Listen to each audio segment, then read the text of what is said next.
Welcome to the Nerd Party.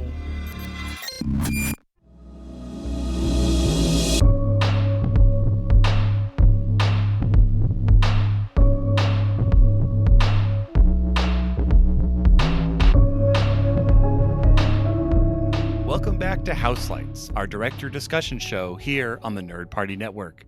We are speeding through the House of Emmerich as we cover all of his directed works of the 1990s. After our trip to Gaza, we've uncovered his 1994 film, Stargate. I'm Colonel Darren Moser, that's with 2 R's, and I'm joined again by my friend, Anubis Guard John Sixpack Mills, and Abydos Beast Tamer Tristan Riddell. We've discovered the 7th symbol, so it's time to dial up the Stargate. Excellent. First off, are you happy with your assignments? Yes, I am. Well done, Darren. Well done. This is hard to take this not personally after the couple of times that you've hosted.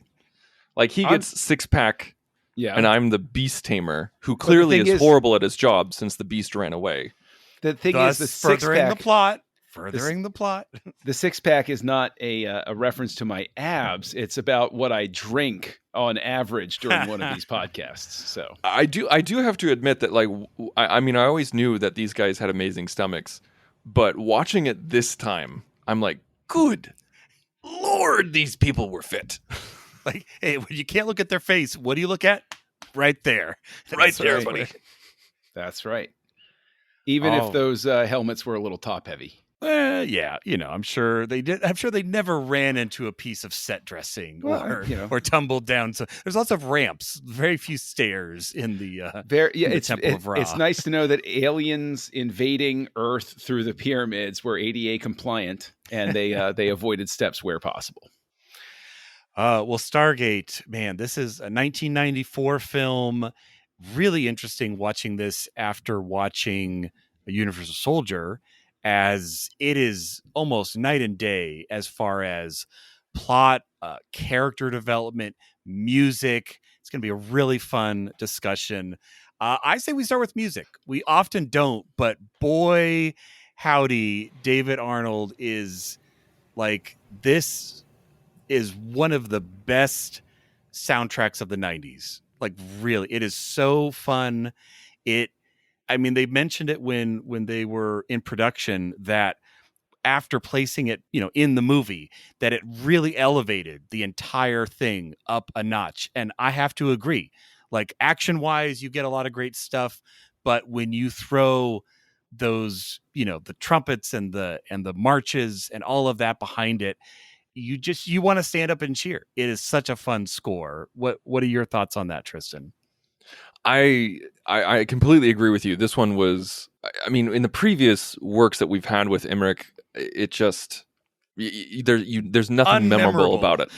Completely unmemorable. But with this one, it was immediately memorable, and it almost felt, the way that they opened it, it almost felt like one of those old biblical epics, where you really focused on what you were listening to. Like, you felt like it was like either one of those old musicals where you hear the medleys, or like I said, like with Ben-Hur, 10 Commandments, where you have that, the opening with just the words and just the music.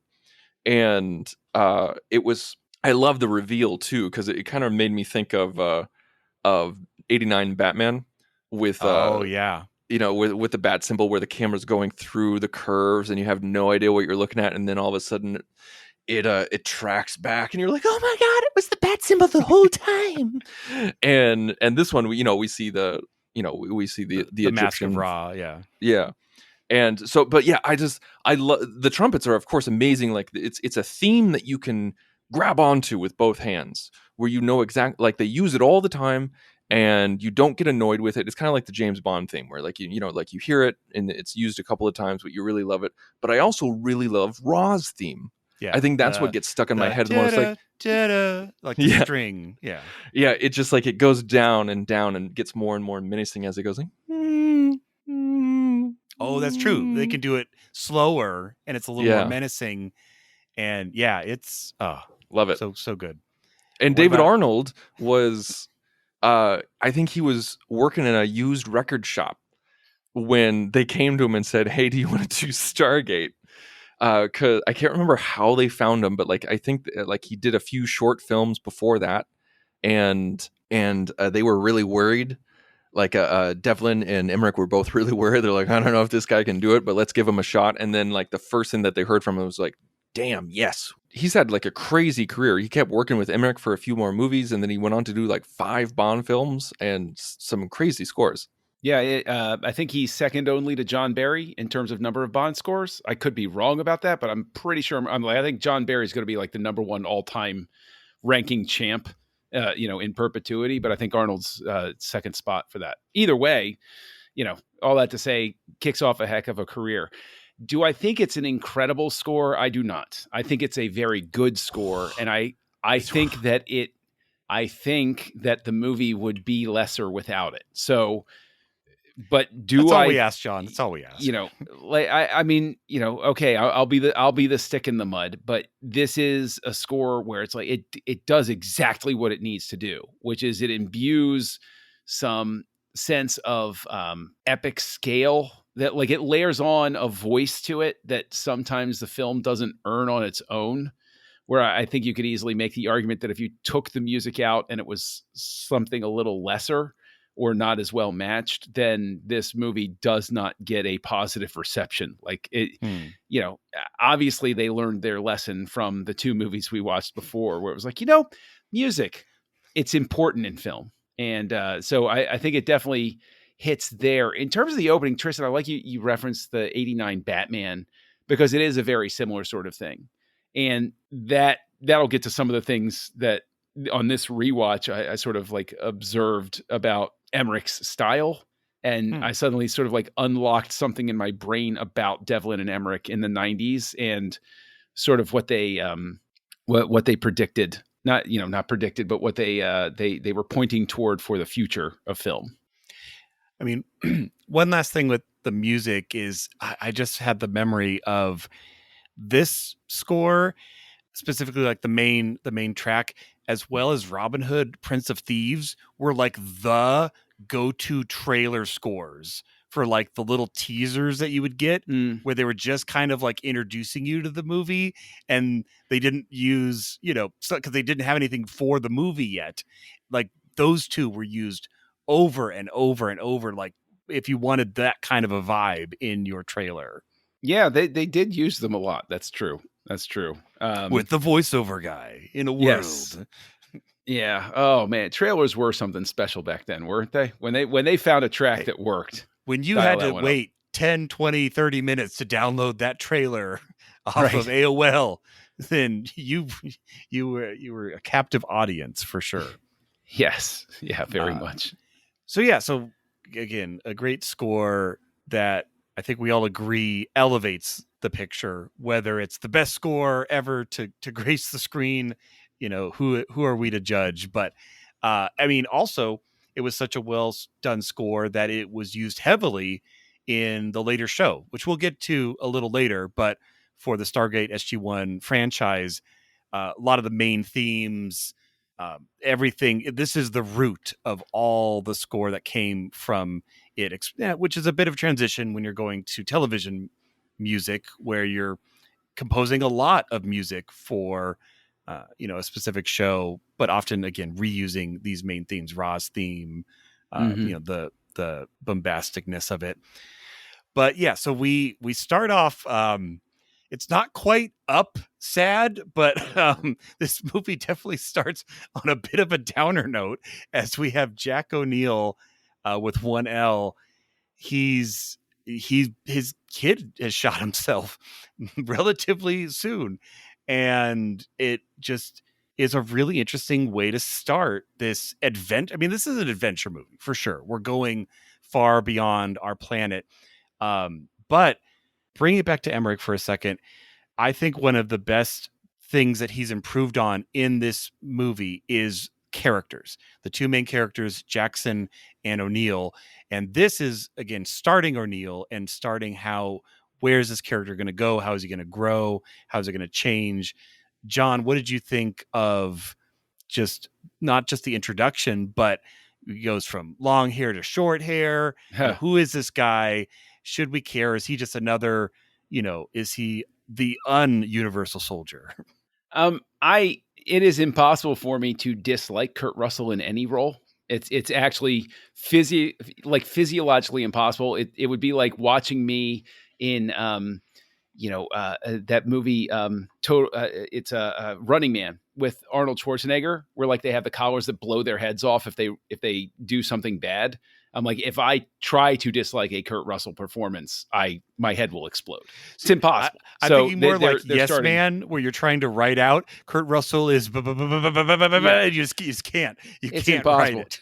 So it's hard for me to be completely honest. But with that character in specific, I think that they overcompensate a little with the character's motivation / psychological state, where I don't know how necessary that bit of backstory really is. Like, I think that it works fine if he shows up as a hard ass and then like you find out he has a heart of gold anyway, sort of thing.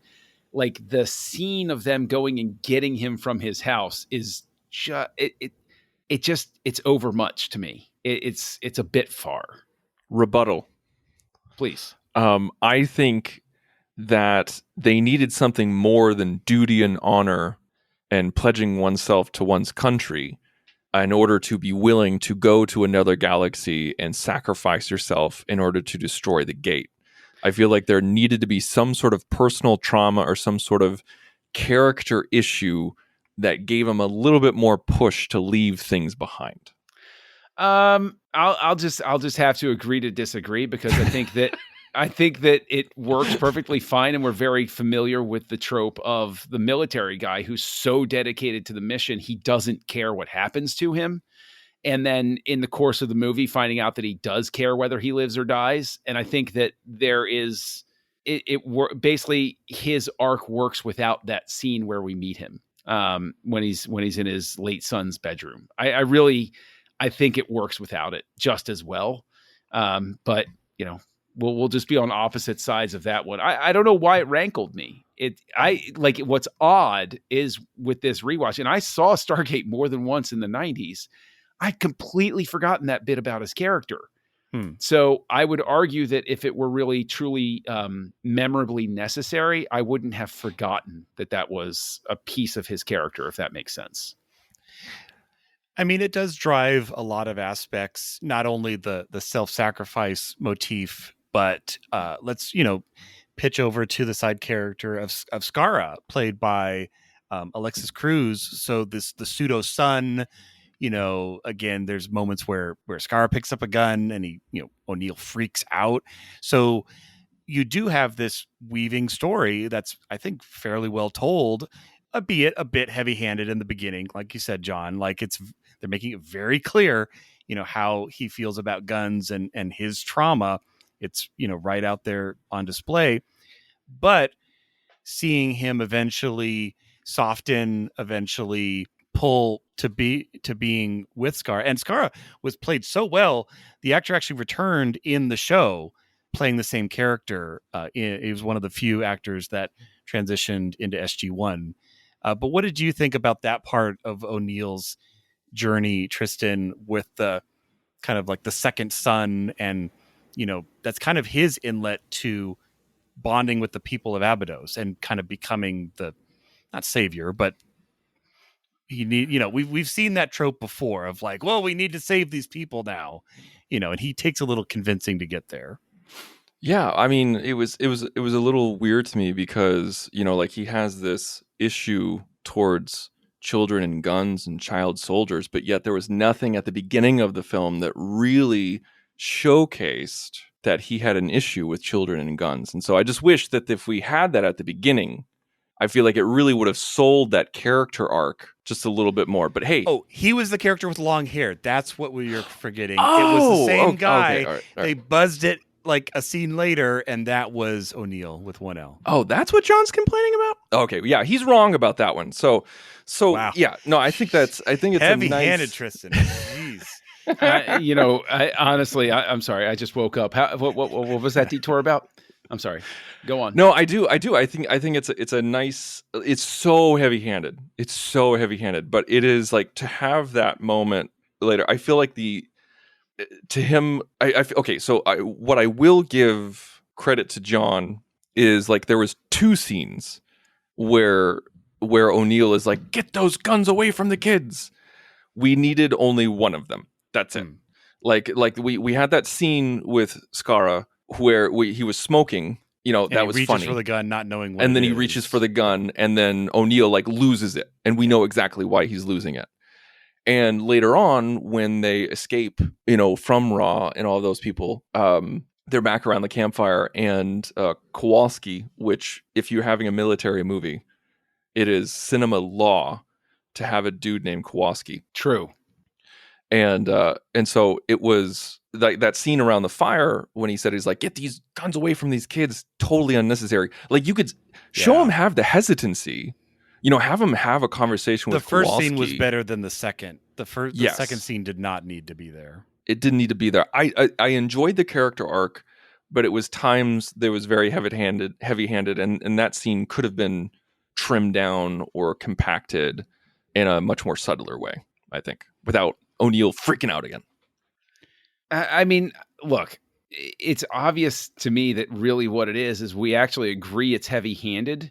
And I think that probably what I react most strongly to is simply the fact that there was a lot of stuff in here where the structure of things is there's no art to how it's put together in terms of progression. It's just sort of the feeling of beat, as opposed to just a smooth flow of everything. And I think that it's possible that scene with O'Neill plays better if they find a different way to sort of like have it in, or even give it more time to breathe, because the scene where they're talking to his wife right beforehand is very awkward. And, so maybe it is just that clunkiness that I respond to with it.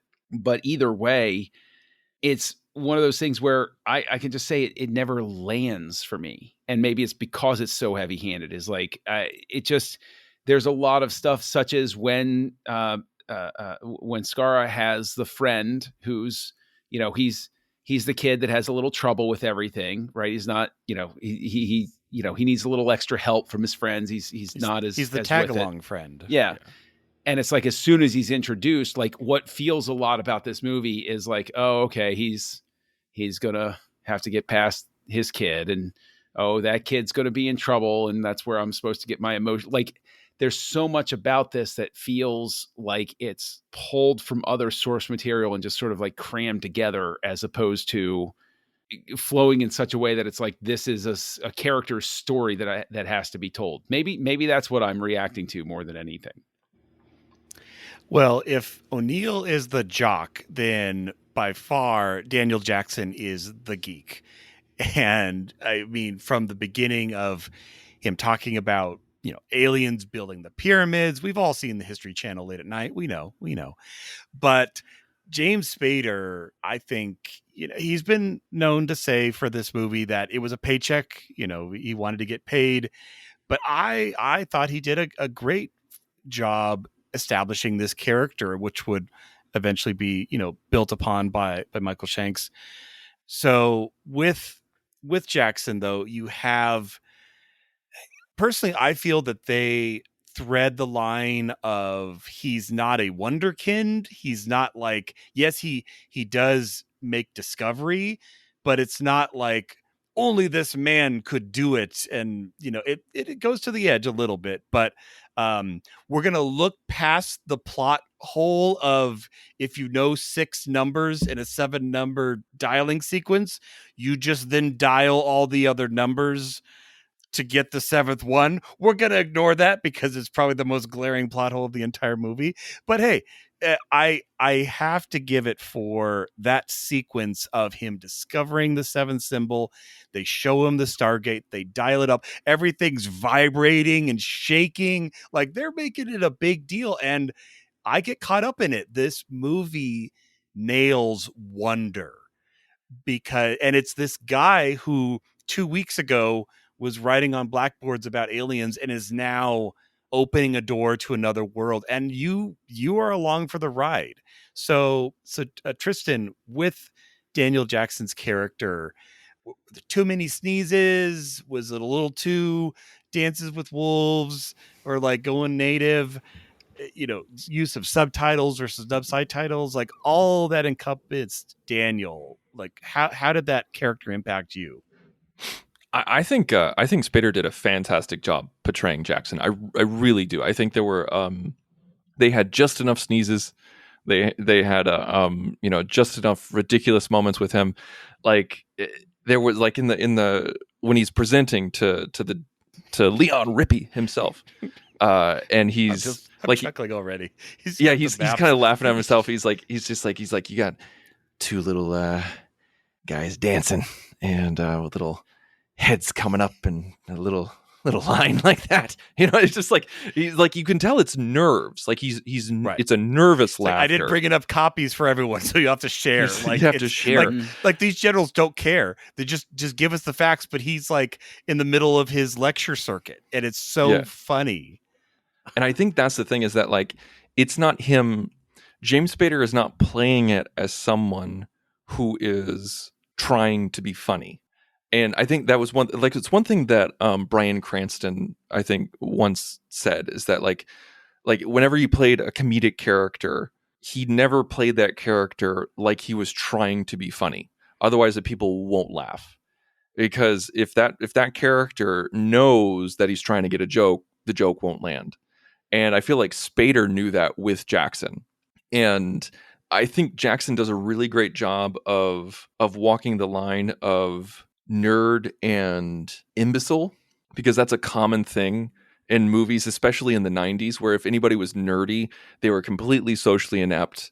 They would have they'd have tics, or they'd have you guys have seen it. And I feel like originally they wanted Rick Moranis for Jackson's role, which I love Rick Moranis, but that would have been a horrible choice, because I feel like they would have asked him to do like his Ghostbusters character. Yes. And it just been Linus Tully in, on Abydos, and that would not have worked.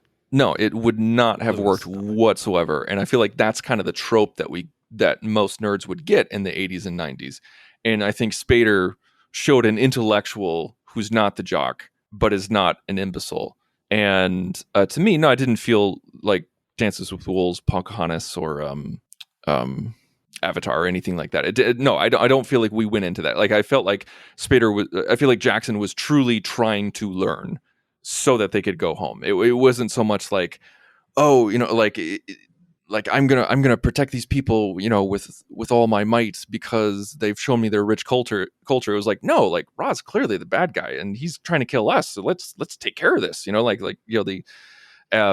that's kind of how I took it. And yeah, I love Spader since his movies in the 80s and 90s and his portrayal as Alan Shore on Boston Legal and The Practice. This is just another avenue for me to love his performance. You got to go through all those roles. You're not going to mention Robert California? Come on now.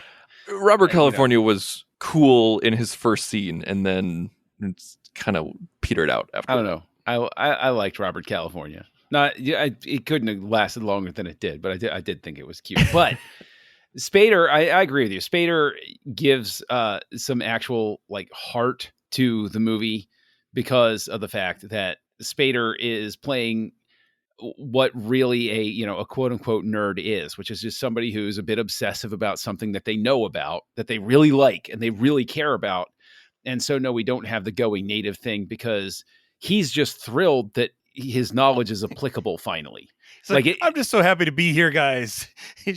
Well, it is though. Like it's one of those things where like nothing fills somebody with more joy than, oh, I know that. Yeah. Okay. I can do that. Yes. I know what you're talking about here. And I think he conveys that. What I love about him is at the time this movie came out, the whole idea of the aliens building the pyramids was such a sort of like an accepted, out there theory sort of thing. And that theory has grown over time. So it feels so much more, it feels like it's such a simpler time that this movie comes out of, where it's like the pyramids were landing pads for ancient aliens. And it's like, oh, that feels right. The thing though, that I come at it from my, perspective of who I am today is I find it puzzling that Ra goes to a desert on another planet, because it's like, wouldn't you go somewhere where there's, I don't know, resources and food?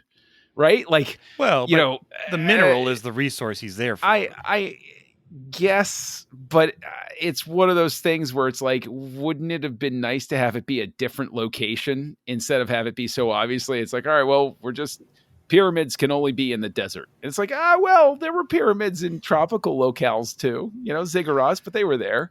Or, like, I mean, he needed people who could acclimate to that climate and knew how to survive in that climate. And so, he took people from the desert and located them to a desert because they know that he knew that they would survive. Okay, sure. I think don't dismiss that. That's a really good explanation. I'm sorry. Not only did I dismiss it, like it's in the room behind me, I don't even know where I left. It's buried under something back there. That's how hard I just dismissed that, because it's more visually interesting. It's more. I think it's a more interesting movie if it's like, oh, look. And also here, like, it's the same sort of thing. This idea of like this powerful spacefaring culture going around and sort of like imprinting itself on all of these different planets. I think it would have been more interesting to have it be in a different sort of area, because the thing is, okay, you're talking about, he takes these people and moves them around. It's like, well, okay, I know Ra went into a human being in order to live forever. So like, are his henchmen also aliens who implanted their consciousness into humans that then live forever as well? Or were these just guards that were just picked out of, et cetera, et cetera, et cetera? It's not really clear. And it's well, they don't have glowing eyes. Oh, well, that's true. That's true. They also emote a little bit more than Ra does, but hey, that's just me. Well, I think, I see what you're saying, John, about the location. I think for what they did go with in the desert, it pays off because you have that. Obviously, it's there to have that moment where you've gone through the Stargate, you don't know where you are, you walk out, and he turns around, and there's a pyramid, and that is in one shot validating his entire theory. And you got the triple moon, and it's like, oh my gosh, like, well, I'm on another planet, and he says it. He's like, I was right. I knew it. I freaking love Alien Sky. I do. I absolutely love Alien Skies. Like when we see like a purple planet real close, or we see multiple moons or two suns. Everything's shot with a giant red filter. Like I am a sucker for that. When I'm like, oh my God, it's different than our sky. Like that's totally me when I'm watching a movie. There's three moons that are exactly the same as our Earth moon, but there's three of them. I know. That's what I wanted to talk about. I was like, really? This is a you had $50 million to make this movie. You earned $200 million. And you're telling me you couldn't have spent 5 minutes just making a different looking moon? The Titanic sky right, then I don't want to hear. No. Yeah. No, you're totally right. And it's like, it's very obviously Earth's moon 3 times at slightly different sizes over the pyramid. But hey, Ra's not a miracle worker. He just does what he can. But so we're moving through the story. Again, this movie will lay the groundwork for a lot of my favorite elements in the SG-1 show, where you're looking into mythology.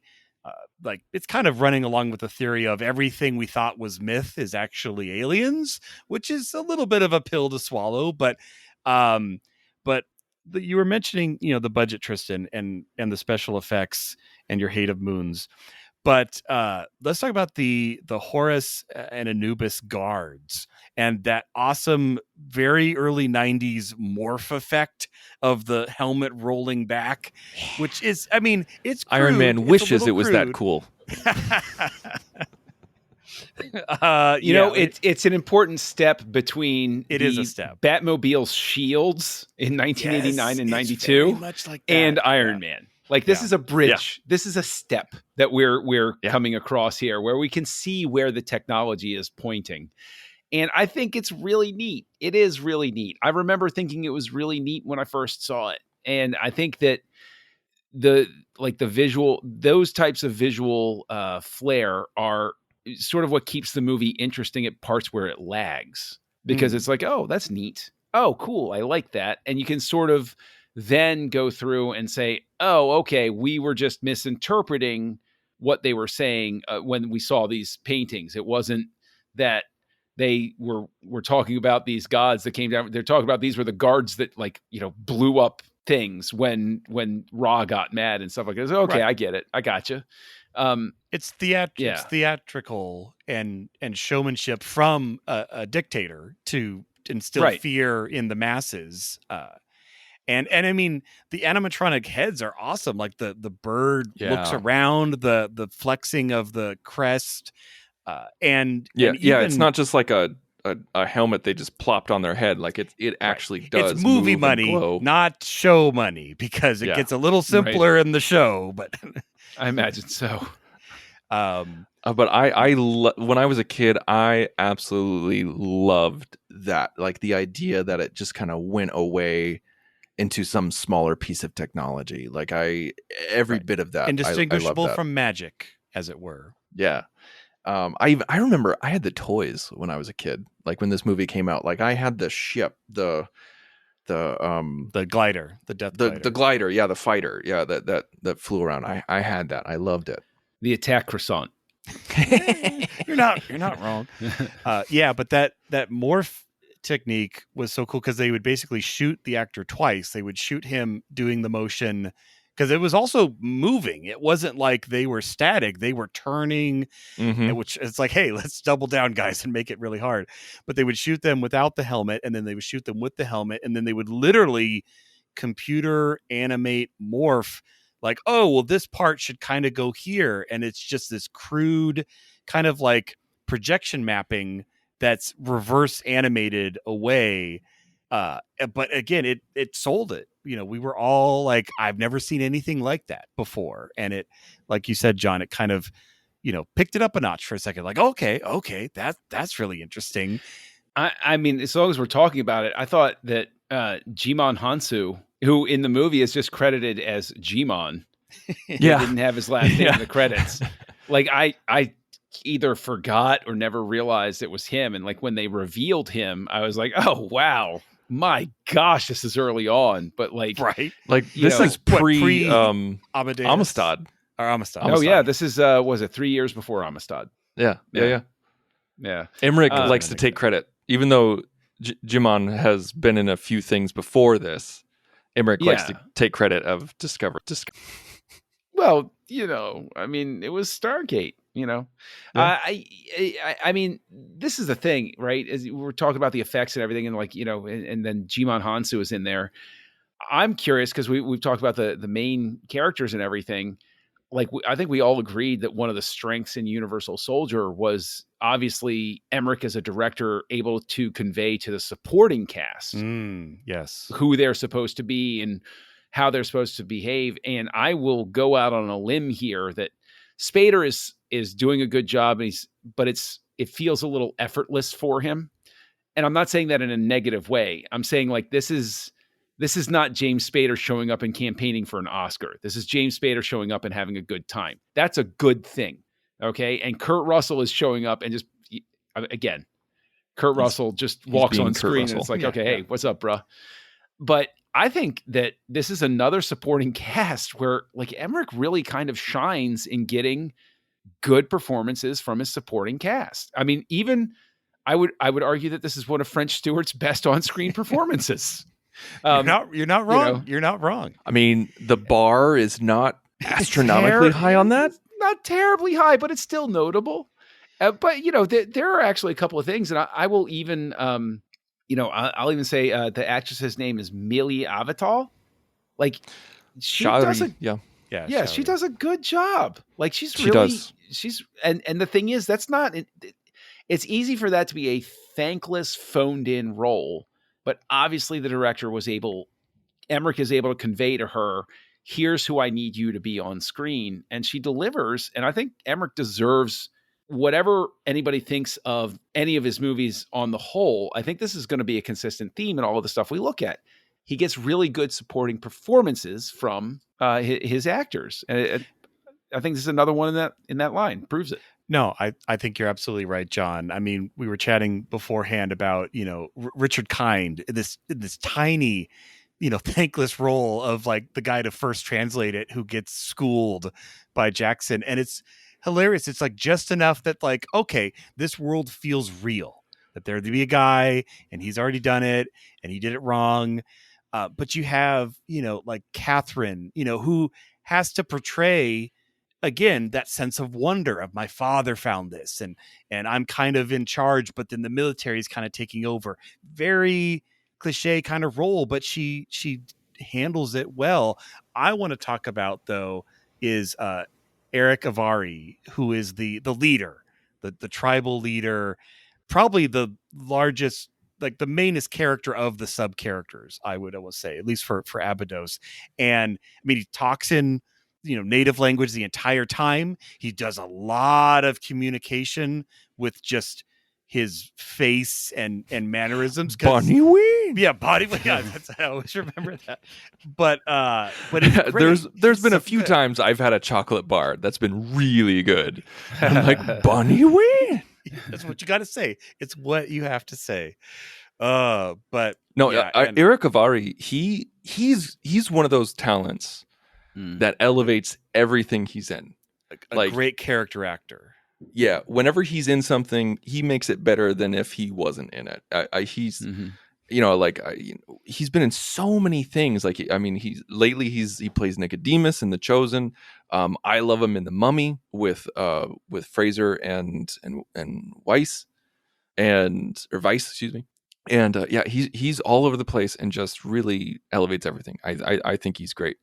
Well, yeah, I mean, he's so expressive. Like Darren's saying, he's like he is an actor who was always meant to be on camera because his expressions play so well on set, and he knows how to play an expression without it coming across as mugging for the camera. But even though he does these very big reactions, it doesn't feel like that sort of old school vaudevillian break the fourth wall. Like, can you believe I had a candy bar? But it's that vibe without being out of the moment. It feels authentic to the character he's playing. And that's so important because again, it's a native character that does not speak English. He has to convey, and he conveys, hey everybody, we should be afraid. And hey, everybody, we should attack. And, why did we do what we did? And like, he conveys all of that. So let's shift a little bit to the use of subtitles and not use of subtitles, because I think that is also a strength of this movie, where there's a lot of times where you don't get any subtitles. You could get it from the very first moment, but you don't. And as Daniel is learning the language, eventually you get it in key moments when you need it. But I like the fact that at the beginning of the movie or the beginning of being on Abydos, you're just as lost as they are as far as who are these people? What are they? What's going on? There's no universal translator. Not everybody speaks English. Again, we'll change that for the show, but I mean, it's a show. But so not only that with the Abydosians, I don't know if they have a name, but for those of you at home who have no idea what Abydos is, from just watching the movie, it's the name of the planet. Name of the planet. Should have said that. Yes. I just assumed, but I will say the what ended up being the best use of subtitles is for Ra, because apparently when let's talk about that.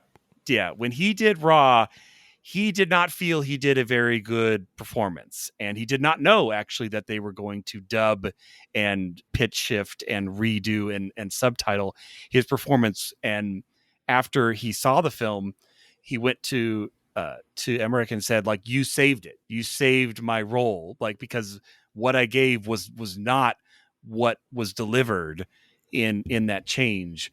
But yeah, what did you think, Tristan, of the use of, I mean, it's a clever technique we've seen before of exposition through subtitle, when you realize, oh, we need to explain what his motivation is. It's not there, and we never said it, so here it is in the subtitles. How did that come together? I think it was. I feel like watching it this time, I feel like they modulated his voice a bit too much. Okay. I was like, let's tone it down because it's distracting. But We're he's like an alien. But like when Skara or Shari or Kasuf, when they speak the language, you can understand what certain words are, what certain syllables are.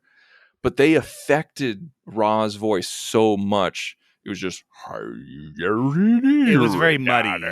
It really was. And so it was really hard. Like, he definitely gave him a presence. It was clearly a presence, and I really liked Jay Davidson's performance, and I'll talk more about that. But it was one of the reasons, like you said, one of the reasons is like during a test screening, people hated the movie because they were absolutely confused. They had no idea what was going on. They had no idea what Ra's motivations were, nothing like that. And so they had to throw in more exposition. And one of the ways they did that was through modulating Jay Davidson's voice and then putting in stuff that he didn't actually say. And it saved the picture. It saved the movie. And so for that, I applaud them for doing it. So yeah, I liked it when we got subtitles and when we didn't get subtitles, because it was of a perfect separation of what we needed to know, what we needed to guess, and what we absolutely just needed to be blind to. And I love Jay Davidson as Ra. I love everything that he does. I think he's phenomenal in this.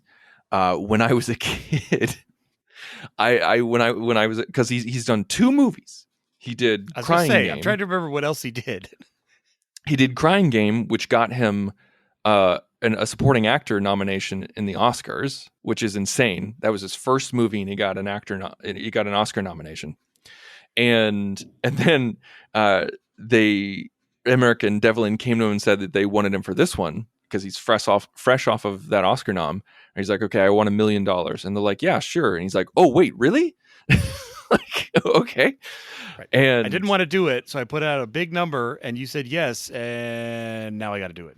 Yeah, and he quit acting pretty much after this movie because he said that he hated the attention. But when I was a kid and I watched this, I was so fascinated by his performance. I swore that Jay Davidson was a woman. I absolutely thought, I fought my parents tooth and nail.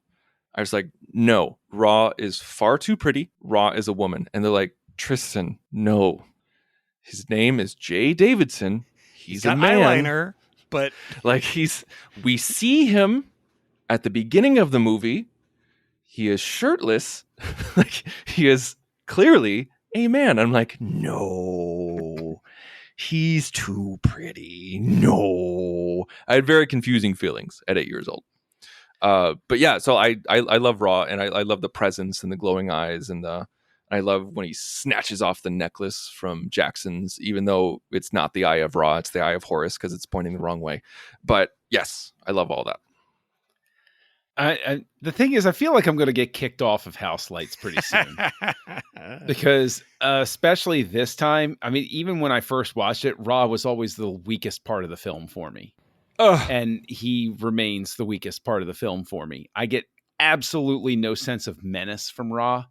I have absolutely no fear of Ra. I think that the movie, with the overmodulation, it even if it's not intentional, the overall sense is that they're trying to Darth Vader up his voice, and it doesn't work. It's one, but it's one of those things where I never got any sense of power or menace from Ra that made me fear him. And I just think that it's one of those things where it's like some other things in the film where the concept is right. This is the right concept. It's just the execution falls flat from my perspective. I get heard it. You say that, you'd be so dead, John. He'd just Right. take the little glowy hand thing and like scramble your brain. And there I go. And as long as you sat there and didn't move, you'd be in trouble. That would be a very difficult 45 seconds. I have trouble sitting still. So that would be very, very tough. But this really is one of those things, and as much as I hate to say it, it's like this very much, especially with its success, I think is one of those things where it winds up in a way pointing Hollywood in a direction that just snowballs as time moves forward, of the idea of instead of creating something that is completely fresh and new, grab some stuff off the shelf that you've seen before and put it together like a jigsaw puzzle.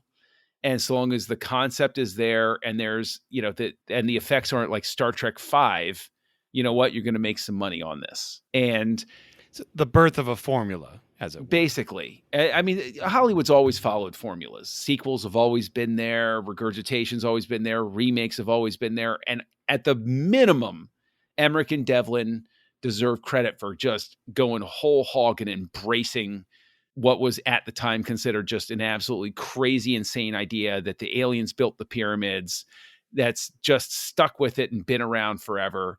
I think it was probably like Chariots of the Gods, like Eric von Daniken's book is probably the one that really popularized it. But that was like late 70s, early 80s or something like that. But like, it just embraces it. Like most movies would dance around it and be like, oh, it's kind of a crazy idea. And they're like, nope, this is the concept. And I'm like, they deserve credit for that. Right. They pinned it to that. But I think at the expense of a couple of other things. And I think that they did not cast their villain well. I just never got a sense of not just menace, but I never got a sense of. Did you hear the strings, John, when he walked into the room? Did, but that's why I give credit to Arnold of saying like, yeah, he completed his mission, because if you took his score out, oh, I agree. Whoa, complete dud. And it's like, I would like to think that it can work without just as well without it, but like I just, it's just something where there's just something where the magic is missing, and a great villain is necessary for this to really, really work as well as it should. And I just don't have that great villain here. I want to chime in. Please, by all means. And say, I feel like, John, if I can say this as respectfully as possible. Please, by all means. No personal attacks, Tristan. If you got your head out of your ass. No, I'm just kidding. No. Oh, no, see, I was finally interested in what you had to say, but you're going to back off. That's fine. Go ahead. No problem. No, okay. Like, I'm getting this, and tell me if I'm wrong. I'm getting this underlying sense from you, like with referencing, Darth Vader and great villains and showing menace and things like that, is I feel like, especially in Western cinema, that a lot of the times when we have huge, menacing, great villains, they have to be physically imposing. Nope. And not at they all. have to be the ones that like can snap the dude's neck with his telekinesis or his muscles and everything like that. Nope. Am I getting that sense from you? No, not at all. You're actually dead wrong. I think that an actor of any build could have portrayed the Raw that I'm envisioning in my head. I honestly think that some of the body language and movement of Jay Davidson just doesn't sell it as somebody who feels confident that they have power, that they have that within themselves to throw somebody around with their mind and stuff like that. It feels more like an actor who is moving his arms because my arm has to go this way because the effect is going to go that way. And I put my hand over here because of this. I get more of a sense of indication rather than acting.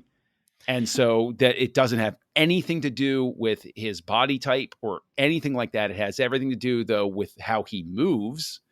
But yes, we talked about the muddiness with the sound and the overmodulation, and the sense to my ear is that they were like, yeah, we're going to make it sound like Darth Vader, and that's what's going to be scary. And it's like, Vader has an imposing sound, but with it, it's not just that they had a bodybuilder in that suit, but they had a bodybuilder who they either told or knew instinctively how to move in such a way as somebody that was confident that they had this mystical power that nobody else could unlock, this sureness of presence. And that's one of the key things missing from Davidson's performance. And I think also facially, I don't get, like, the glowing eyes seem to be trying to do a lot of heavy lifting for a lack of expression in certain scenes, is what I'm saying. I feel with Raw, the the way the character kind of comes across is, yeah, he's a villain, but he's really defeated by his hubris. Like, he almost cannot believe that anyone would ever try to fight back. Like, my technology and my forces are so much, superior to this slave group that, yeah. So his kind of malice is, hey, everything is status quo. I'm the top dog. I'm here on top of my pyramid. I can do what I want. So he never has a moment where he really has to flex. And I see what you're saying, John. And yeah, that would have brought more menace to him. They just never took the character that direction. No, I mean, then, I then blame on all sides, I guess. But it's, I think that is one of the magical things that's missing from the film. So, and that's just where I land with it. It's a film of magic. Yeah.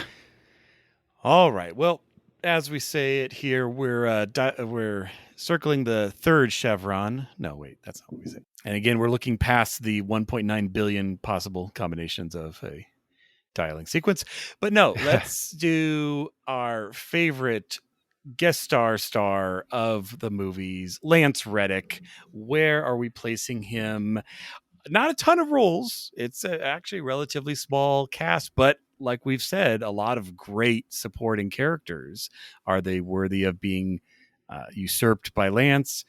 Tristan, let's start with you. Where did you place Lance? I wanted to put him on the planet with everybody else so we could get more screen time with him, but I was kind of struggling on who he would be in that.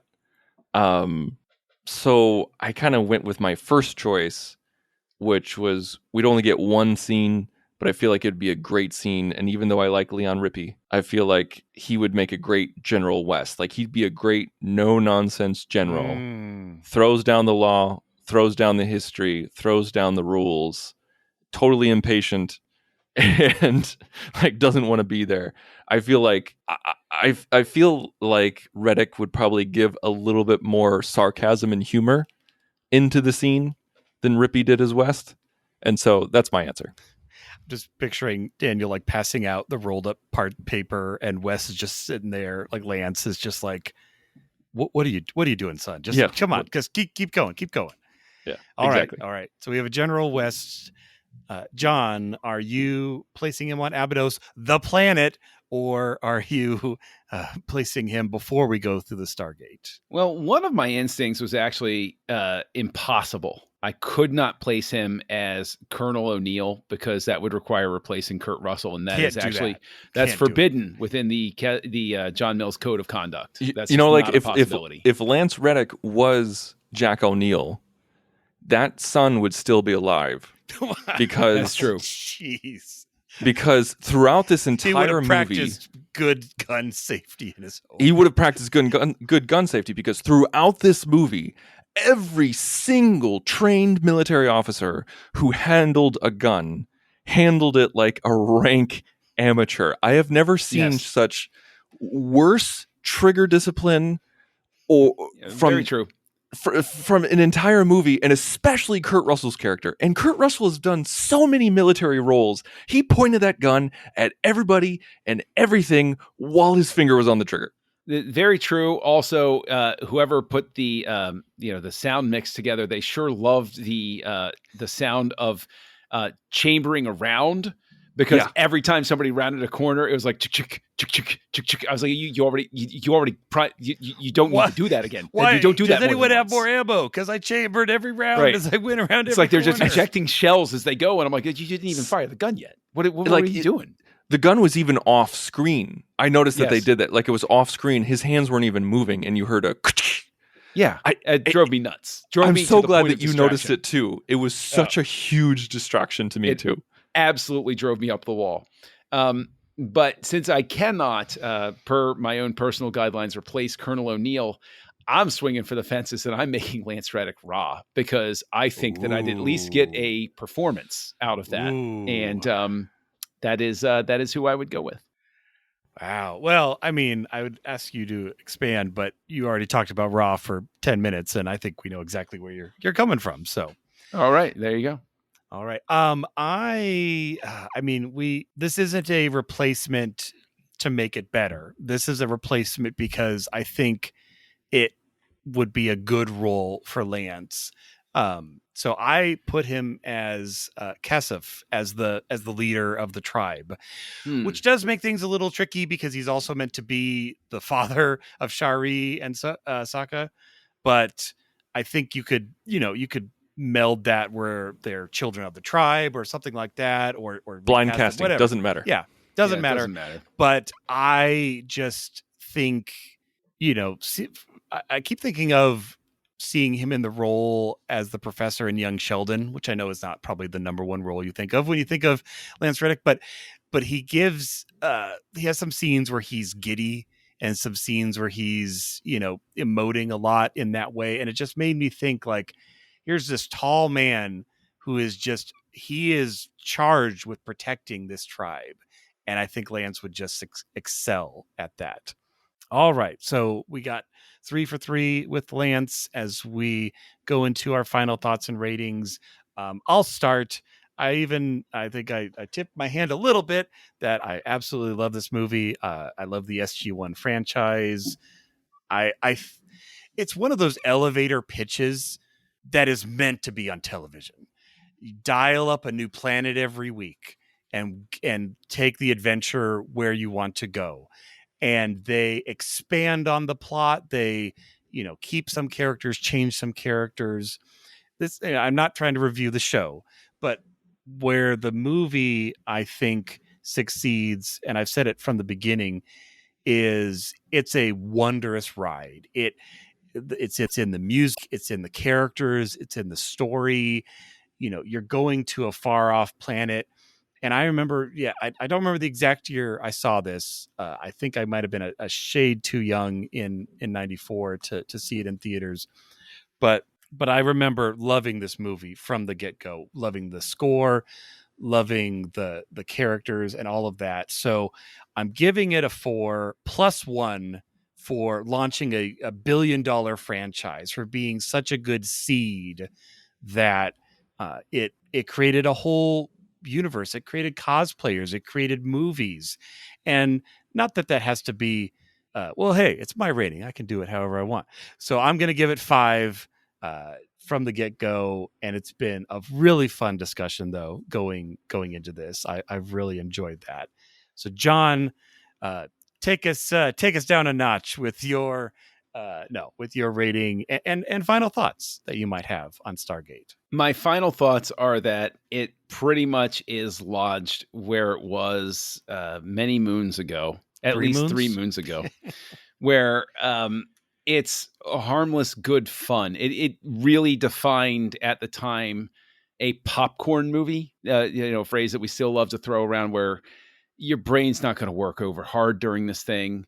It's not asking a lot. It's just saying, for 2 hours, sit in the air conditioning. We'll throw a little razzle dazzle at you. There'll be some spectacle. Tristan will just absolutely be in love with everything about it. And that counts a lot for me too. So the score is good. There are pieces there that just never quite gel for me. I'm not going to belabor all of that stuff. And just some of but boy, I mean, like, just to take another extra second and say that whoever put the sound together with that gun cocking sound, that just absolutely, it didn't drive me as nuts back then as it did this time, where I was like ready to throw something at the screen because I was like, that's not how they work. Do some research. Anyway, I come in at what I would consider to be a generous 3, but at the very least, it indicates a step forward for Emmerich, because we go from a 1 to a 2 to a 3. So we're sort of like building as we go along. So attaboy, Emmerich. That's what we want directors to do. Trend upward. Yeah. And you know what? I can see this.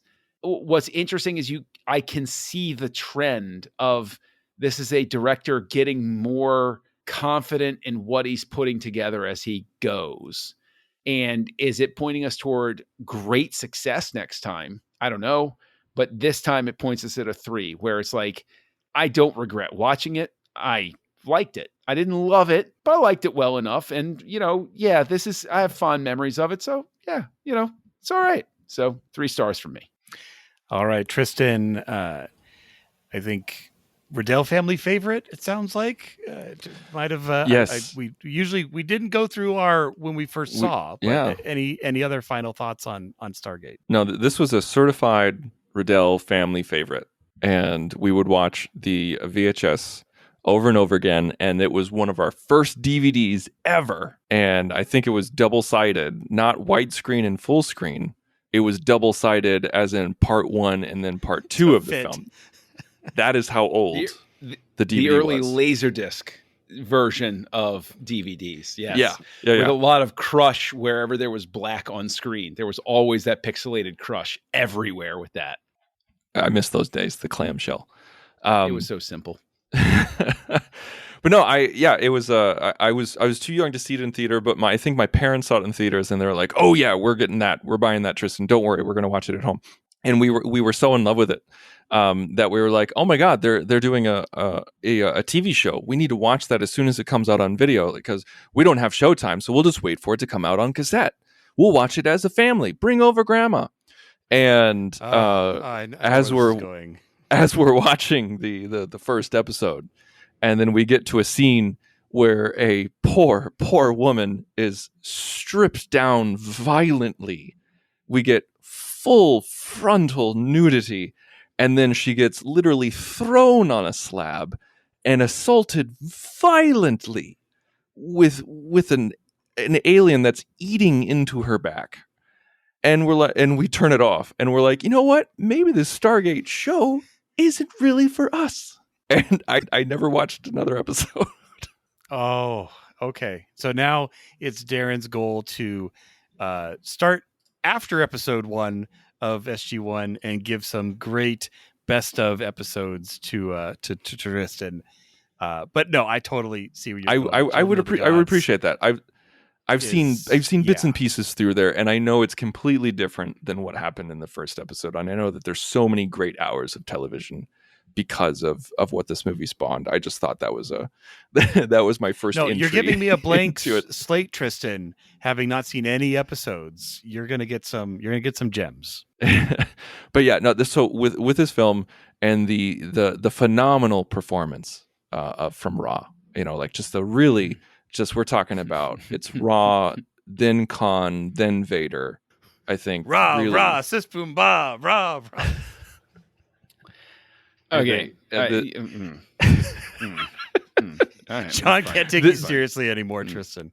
I'm sorry. No, this movie is a lot of fun. It's a really I think it's a great movie, and it's like John said, it's a popcorn film, and you can shut your brain off and just have a good time because there are things that don't quite make sense, like why in 1928 would you bring up an artifact that's 5,000 years old and immediately put it on its side so that the majority of its weight is at one point? I don't see the problem. What are you talking about? Are you implying some sort of fragility, or that it had been sitting in its place for some time, that material changes over time? It looks cool, Tristan. It's for the shot, but yes, you're absolutely right. It doesn't make any sense. And also, one thing that we didn't talk about was that we watched the director's cut of Stargate. That's right. And I don't think it added anything to it. In fact, I think the theatrical is much better than the director's cut. I agree the theatrical is better. But I still think that even with theatrical, there's an assembly problem. I wouldn't have started where I started. I would have had that be a flashback and started with more mystery. But that's just me. I think that's definitely up for argument. I'm not gonna tell you that you're wrong on that one, but I will agree 100%. Finally, something where you're not telling me I'm wrong. Oh, this is good. This is good. It's good night now. Thank you. No, I was surprised that there was a director's cut because it was completely unneeded. Like that was cut for a reason. All the scenes that were in there were completely unnecessary. They either took away the mystery or made O'Neill and Kowalski look like absolute dumbasses. There's just it completely unneeded. So, but even though I think this is a very entertaining film, it's not a perfect film, and so I'm giving it 4 stars. All right. Well, that was a lot of fun going through the Stargate. Yeah, like you said, a popcorn movie. You can watch it and just bask in the 90s sound effects for sure. Definitely those guns. All right. Well, as we are at the halfway point of our trip through the house of Roland Emmerich, next week we jump 2 more years and a little bit of budget as we go to 1996 with Independence Day here on Houselights. Join the revolution. Join the Nerd Party.